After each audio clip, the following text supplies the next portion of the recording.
Le Seigneur a rétabli la situation financière, la situation professionnelle de l'époux de Madame Aguier Philomène. En effet, son époux rencontrait d'énormes difficultés financières depuis qu'il a perdu son emploi. Il s'est donc engagé à son propre compte, mais il était quasi impossible pour lui d'avoir un marché, au point que pour nourrir la famille, c'était difficile. Je m'appelle Madame Aguier Philomène. Dieu a débloqué les activités de mon mari. Alléluia. Ça fait 8 ans, mon mari a perdu son travail. Et vraiment, c'était difficile. Depuis premier Théotokos, c'est ça que j'ai connu la Viva, le deuxième jour, samedi. Donc on a commencé à venir prier ici. Souvent, lui-même, il ne vient pas. Mais moi, j'ai dit, où j'ai commencé là, pour moi, il va sortir. Une fois, parce que lui-même, il fait ses affaires. Il est technicien, il fait lui-même ses propres affaires. Depuis, il a perdu son travail. Mais depuis un moment, c'est dur même. Souvent même là, pour avoir même de quoi manger, là, c'est dur.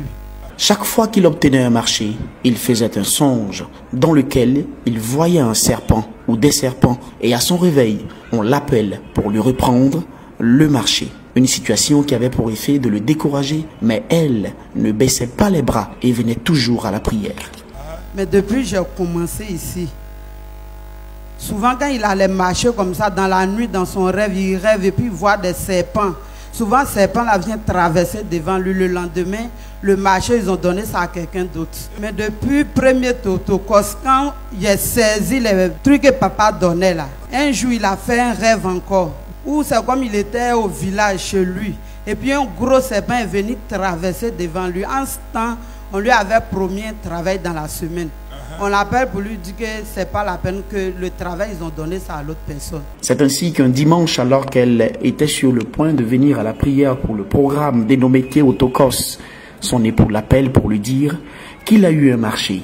Il fera même un don de sacs de riz pour les enfants démunis, ces centaines d'enfants pris en charge par l'ONG Bethsaïda. Et depuis Théotokos passé, je me suis levé, il venait prendre mon cas à Saint-Bernadette pour venir à la prière, il m'appelle. Il dit, c'est fait, que ne faut pas prendre le cas. Je dis, car là même j'ai raté, je suis découragé et mal à la maison. Il dit, tu vas partir parce qu'il y a eu un marché aujourd'hui, tout à l'heure là même. Je vais à Boaké comme ça. Que je t'envoie Orange Money, tu as payé le riz pour aller donner aux enfants de la Viva. C'est comme ça que j'ai payé le riz, je suis venu donner aux enfants de la Viva. Et papa, je t'assure que maintenant, là, quand je viens à la prière, ça est taxi même, je viens. Je prends le bus. Il est surnaturel. La persévérance dans la prière accorde toujours le résultat attendu de la part du Seigneur.